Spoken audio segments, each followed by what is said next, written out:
Alright everyone, I'm at the Golden Gate Bridge here. Very foggy day, as you can see out here.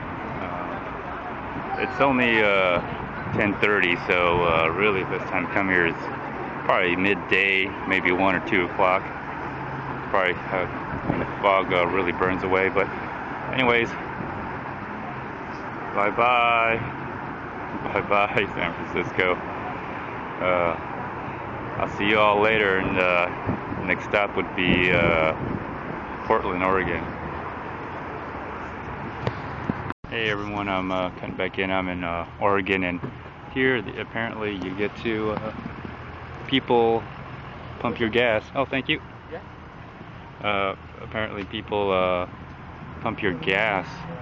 I've heard that you're not allowed to pump gas, your own gas. Apparently it is so true. Weirdest thing I've ever seen. But here you go. You can't pump your own gas in Oregon. Weird. Hey everyone, I'm coming back in. I had a pass through Portland because my contact never made contact with me, but that's alright. I'm here. I'm at the Space Needle. My goodness.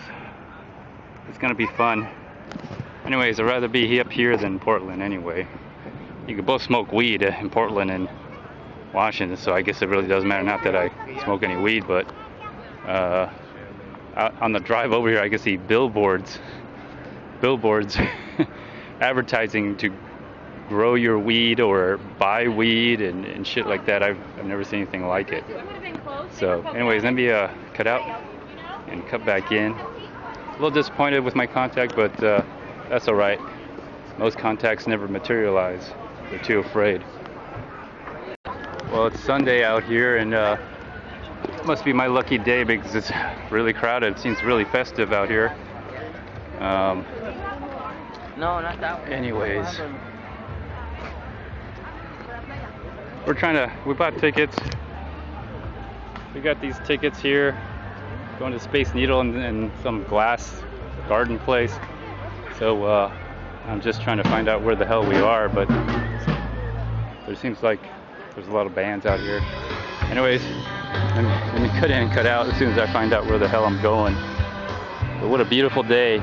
You know what's funny was I saw someone who actually wear a t-shirt that said I accept Bitcoin. That's actually the first time I've ever seen anybody wear that in real life, in real person. So anyways, Seattle, what a wonderful place. And it's not that cold. It's actually pretty warm out here, like it should be in the summer, unlike San Francisco. Anyways, let me cut out and cut back in. Hey everyone, I'm cutting back in, and we're in the glass garden here. I am so impressed by the artistry and the work out here of Seattle. I'm in awe. Look at this place. Seattle's, I guess, very well known for its glass artwork. Yeah, you ought to come down and see it in person yourself. Rose, don't get on that. Wow, look at that. Coming from, just dangling down the ceiling like that. Look at this one. Look at this one.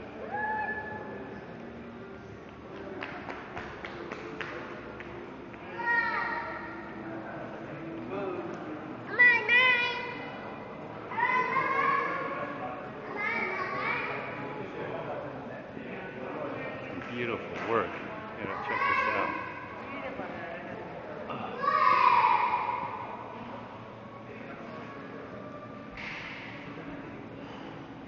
I mean, you feel like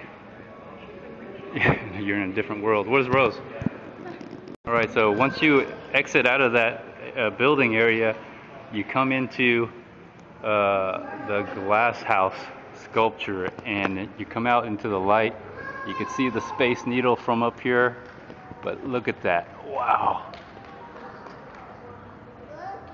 And not only that, it's not even over yet. You go out into the gardens, and they got glass sculptures outside. They got glass sculptures outside, Jazz. We can go. Wow, what an attraction. Now, this is quite a nice surprise. I have to say, I'm impressed with Seattle. Unfortunately, this is not a public. It's not a public display. We had to pay for all this, but you've never been here. It's quite an adventure. So as we come out, oh, sorry about that. So as we come out here into the garden, you can see the glass garden, and you can see just all the amazing things here in glass. Which ironically, my daughter really likes glass. She's always had that thing for it ever since she was a kid, collecting glass and crystals and stuff like that. It's just amazing. Oh my goodness. I wonder if this is glass. No, that's real. Anyways, let me cut out and I'll cut back in. So here's the other side of the garden here. Just look at all this glass garden. I mean, it's hard to tell between the plants and the glass here. It really is.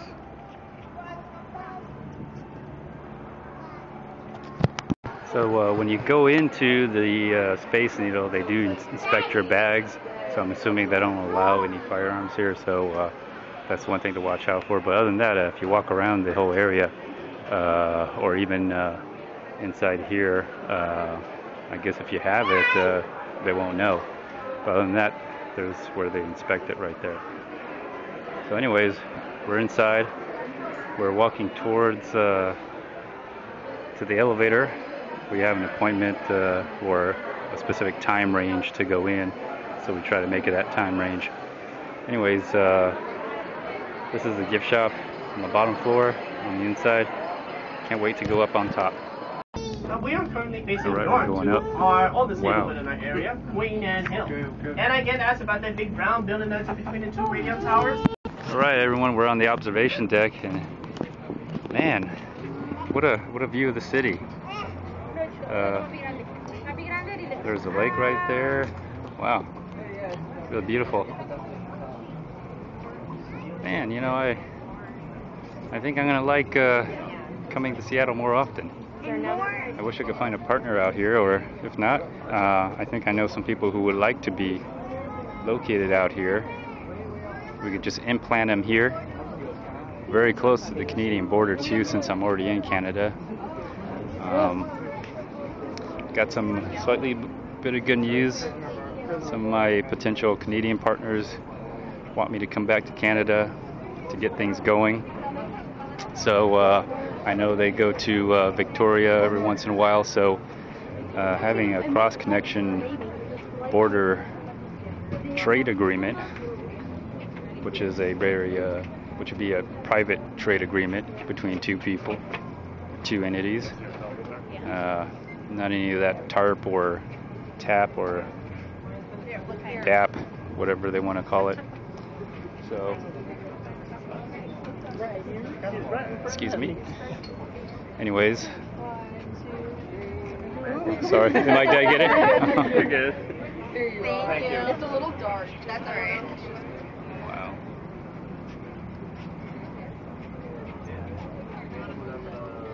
It's a little bit more warmer out here, not so windy either. We caught a really good day. We're kind of lucky because as I was driving up here, I could, the clouds were over Portland, and you know, I've heard, you know, in Seattle it's either raining or cloudy. I guess we got a good break because in Portland it was really cloudy. Oh my gosh, there's no glass here. You can put your hand up here. It's kind of freaking me out. I don't like heights. Anyways, you can see this is the Bay, another Bay Area city, but up north. Amazing how much warmer it is in San Francisco. Look at that, it's a little compass here is pointing to the west. So, wow, really nice. I also made reservations to the 360 restaurant here, so I'll be enjoying that, and man, it's gonna be fun. So as I make my way, oh, it looks like I made my way full in a complete circle. So let me just cut out here and see y'all later. Well, we've gone up and we took a round. Man, when that sun sets, it gives a nice little golden tone to the Space Needle. A lot of activity, music going on. You can see the twilight coming. A lot of twilight things going on here. Anyways, we'll walk around, and our reservation for dinner is until like 9:45, so we gotta wait around here. Hey, look at this. If you have kids, well, other than this interesting building right here, if you've got kids, this is a great place to come. This is a little playground here, and I have to tell you, it looks fun. I know my kids are gonna have a great time. I take my kids and family with me, and we're all the places I go, especially during the summer, and I have to tell you that without the use of Bitcoin, without me using Bitcoin, I would never be able to do that. I'd be at some lame dead-end job working for someone minimum wage or barely making ends meet. Even if I did have a job, I wouldn't have the time. I'd have like 2 weeks paid time. If I don't get that paid time off, I wouldn't be able to go and enjoy myself with my family. But because you can transact Bitcoin anywhere, any place, any time, and people can transact with you any place, any time as well. Literally, you can travel with your family and still produce an income, a life, a living, and provide for your family and your loved ones, and yet still have the time to be with them while you're still alive. Because who wants to work to death? You know, who wants to be at a dead-end job away from your family and your friends, and be away with your loved ones? I don't, not anymore. Now that I've discovered Bitcoin and co-creating with the creator and everything, this is why I do it for a future for my children and my life and my children's children, my children's children's children. I try to convey that to all my partners, and I try to convey that to all those people that I make contact with, whether it goes through them or not, whether they're actually understanding what I'm saying, I'm not sure. But I know one thing: I couldn't do any of this. I couldn't do any of this if it wasn't for Bitcoin. And so, if you wonder why I'm so passionate about it, why I co-create with the creator and creating the new world, well, look around you. Don't you have something that you want to do? Don't you have something that you want to live for?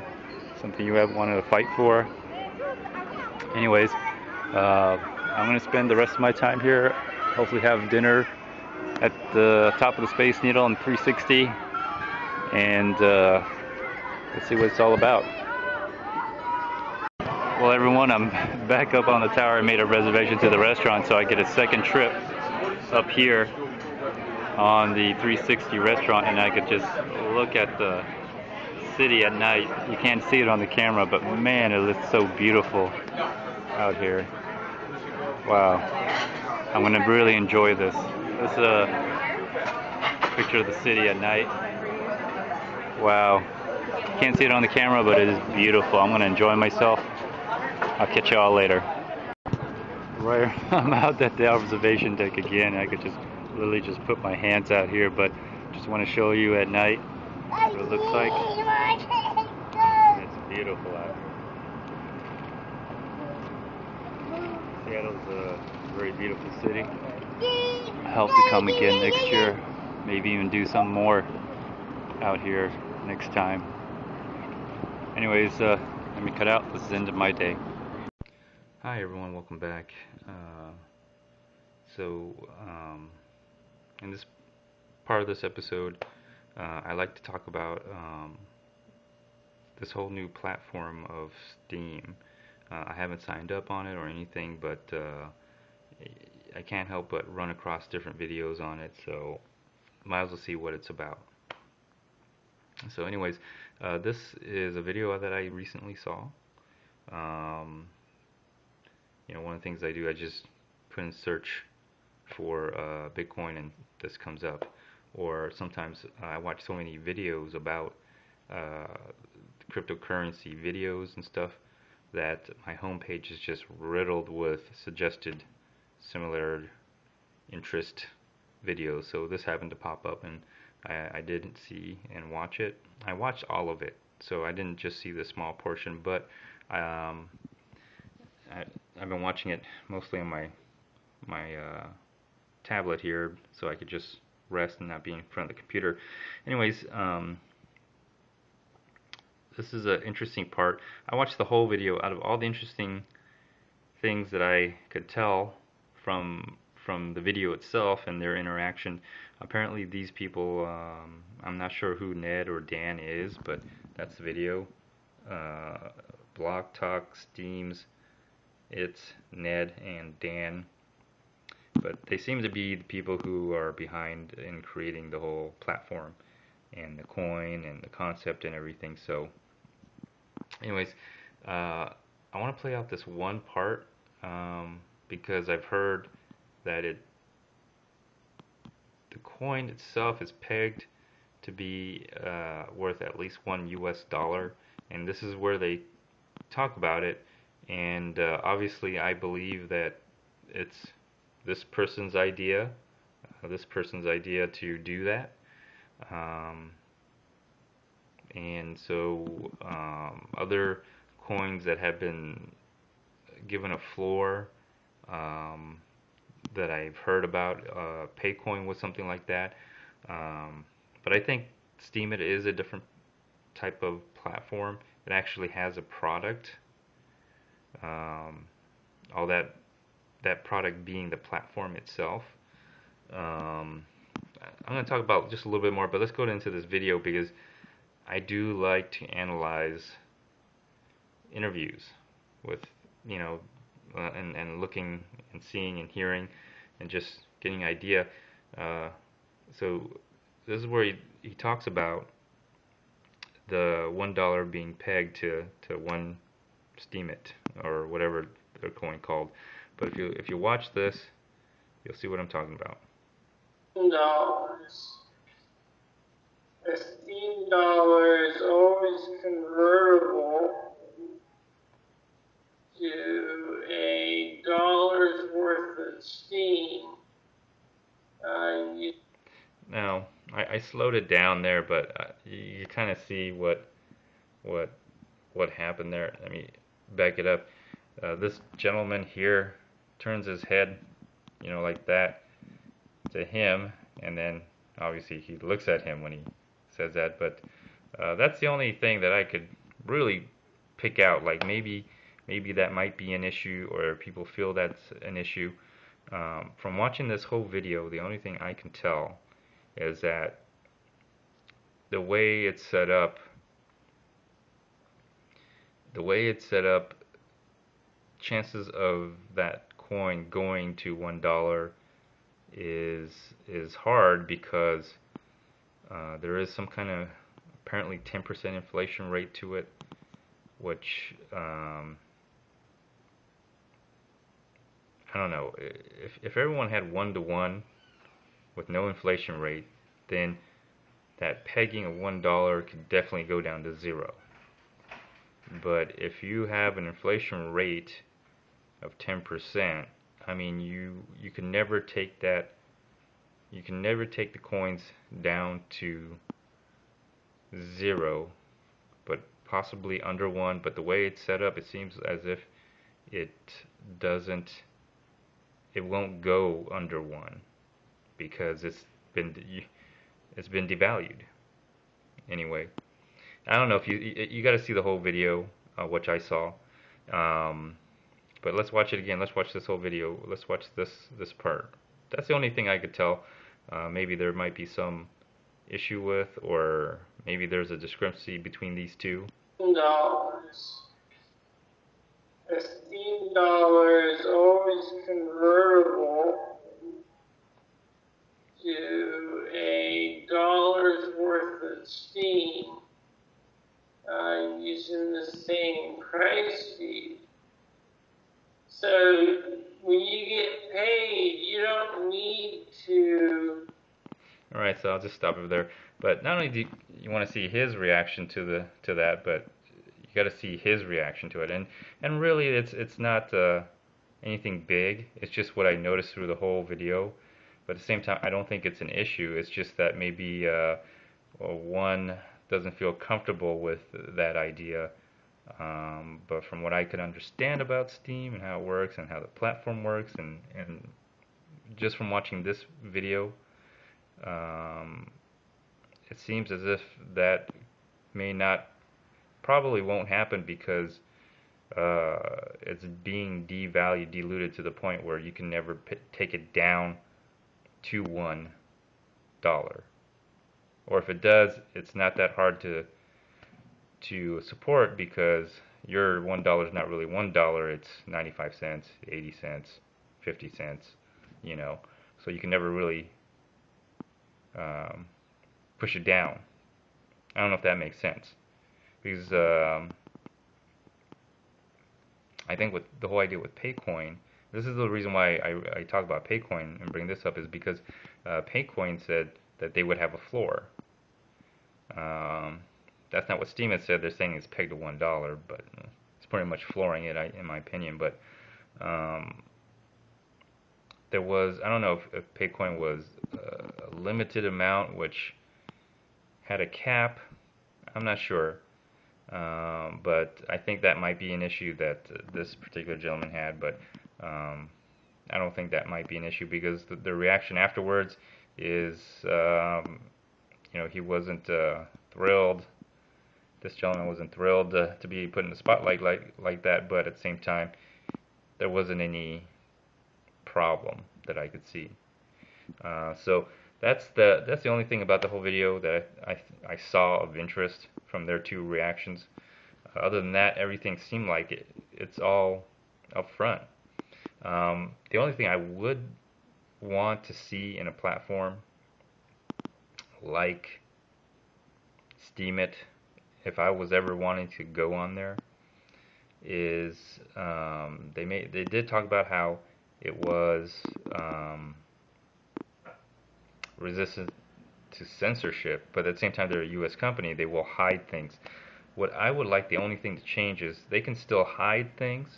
They can say why they hid it, but I also want the availability of choosing to see what was hidden. And not only that, but this whole platform thing, this idea of being transparent and you know, if everyone can, if everyone knows what everyone was doing and watching, you know, you may be surprised how many people want to see the hidden things. That's the only thing I would change, because if you really want a transparent platform in this kind of platform, that their social media platform is the product I think they made, along with the cryptocurrency and a blockchain to go with it, combined all in one. I think it's a really great idea. But how transparent do you really want it to be? I like to be 100% transparent. So anything that is hidden, I think it should be also made available for the people who choose to see it, be able to see it. But also at the same time, it should be known that the people who saw it was recorded on the blockchain as seeing that content. And it may surprise a lot of people who's seeing what content out there. You know, there's a lot of things that we all keep private for a reason.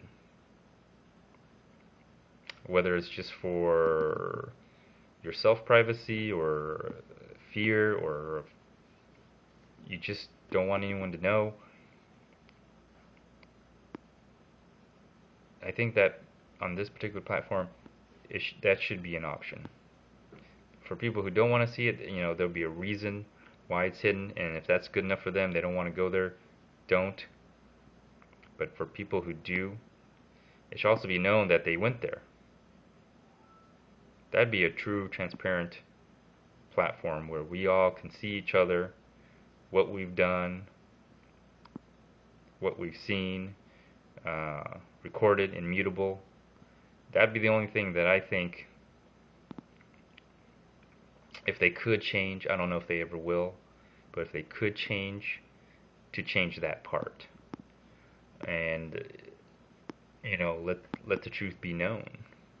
You know, what people really want to see, what people really want to hear, what people really want to read. That's the only thing that I would add to my opinion on the whole thing. Other than that, from watching all the interview, the 1 hour, the 1 and 25 minutes and 24 second of this whole video that I watched, you know, I think they got a very good product, along with apparently a good cryptocurrency, combined with some blockchain technology. I don't know how that relates to being immutable, your blogs being immutable, or how that's all tracked. I don't understand that part, that connection from the platform to the blockchain. But from watching these two, seems like they got something. They got a viable idea that has potential. That's all I can say for now. I'll still give it 3 years, but I look forward to hearing more interviews. Anyways, let me cut out, and I'll cut back in a little bit later. Alright, I'm cutting in, and this is going to be the last portion of this episode of Bitcoin in Real Life, Washington, specifically Seattle, but Seattle is in Washington. Anyways, I brought this up because several things came up. One of my miners told me all of a sudden there may be a shortage of Bitcoins. Seems like one of a few things, the halvening, I don't know if the power issue or even the hash rate with the halvening, and then maybe this as well, could be a result of a Bitcoin shortage. Anyways, or I don't know, maybe he doesn't want to sell me more Bitcoins anymore because the price has gone up. Anyways, I still get Bitcoins, but I just can't get as much as I wanted to before. So there's a shortage, in my opinion. I've noticed on my side demand has gone up, but as you know, the supply has halved. Maybe some of this also has contributed. Washington State Utility raises power rates on Bitcoin miners. I don't know, but all of a sudden miners are dropping out. They're selling their equipment, or they're stopped mining. This was somewhat predicted to happen. I don't know if this is a start of something where this will continue, or there'll be more shortages, or the fact that you know, at this point, probably more than 70% of Bitcoins have been mined. Now you just have to go out and get them in the real world, offer product, services, or find someone that does offer product or service and buy it from them, buy the Bitcoins from them for cash, dollars, whatever. If they accept the check, whatever that may be, personally or through a company, whatever. So this is another, I guess, market opportunity. If there is a shortage, how true is it? I don't know. Will it affect how I trade Bitcoin and use Bitcoin? Yes, it will. I think it's going to drive the price up probably, because if I can't get it from my miner, I'm probably going to have to go to some kind of exchange where you're going to be driving the price up. If someone wants to crash it, I'm okay with that, because that means it's lower for me to buy up. I would get more Bitcoins or whatever the case. Anyways, that's what's going on with me. Does it mean something? Yeah, I think it does. It affects me quite a bit because I am dependent on the amount of Bitcoins that I can trade, which means one of two things. The price is gonna start going up, or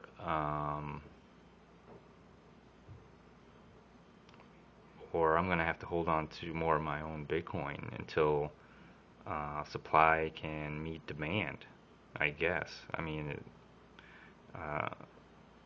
either people have enough or they don't have enough. So, anyways, that's what I've noticed. And my trip to Washington, to Seattle, I went through Portland, like I said. It doesn't seem like there's much there anyway. A lot of bridges through Portland. But if you look at Portland's very close to Seattle, so it's not uncommon where you can just go back and forth within driving times of a few hours, really. So, but I did enjoy the Space Needle. I think Seattle is a place of interest for me now that I've been there. It's amazing. Every time I go somewhere,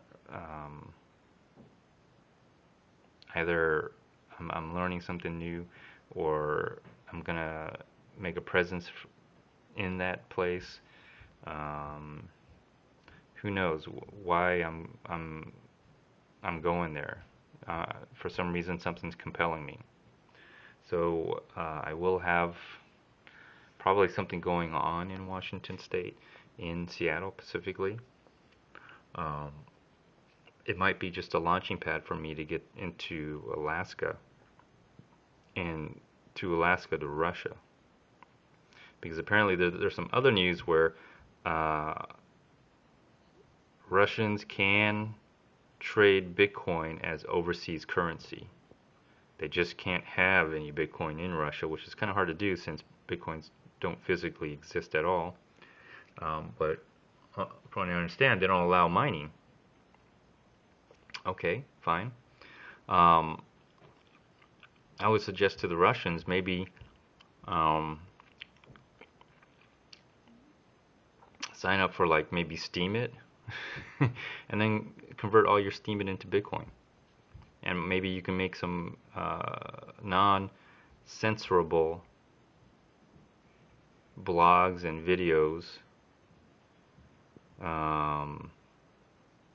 that you can upvote yourselves on, and then get a true picture of what the people really are thinking about, what they really want in this world in Russia. I don't know, maybe that's a way. And then you could take that Steam power and then trade it in for Bitcoin, and I don't know, go all over the world. That might be an interesting thing. Maybe not. Who knows? I don't know. I just throw some crazy ideas out there. What else? Okay. After leaving Seattle, went through Portland again, and man, they got a lot of bridges in Portland. So go through Portland and went through Oregon, and watched somebody pump gas into my car, which is alright by me. I just don't know if I should tip him or not tip him, because when I look around, nobody's tipping them. So I'm just like, okay, do what the natives do. Don't tip them. Anyways, from there, drove all the way down into California, back again to the Bay Area, just to rest. Did call my partner to see if I need to do anything else, and we got a plan going, and headed back to Los Angeles. That's where I am now. I'll be headed back to Houston, and from Houston I'm going to be coming back to Los Angeles, because those are the two areas where I get my Bitcoin, Houston and Los Angeles, believe it or not. So after that, Disneyland will be my next episode, and so stay tuned for that. Anyways, I'm going to conclude this episode. Feel free to like, dislike, leave a comment, or a video response. Until next time, stay tuned. Bye.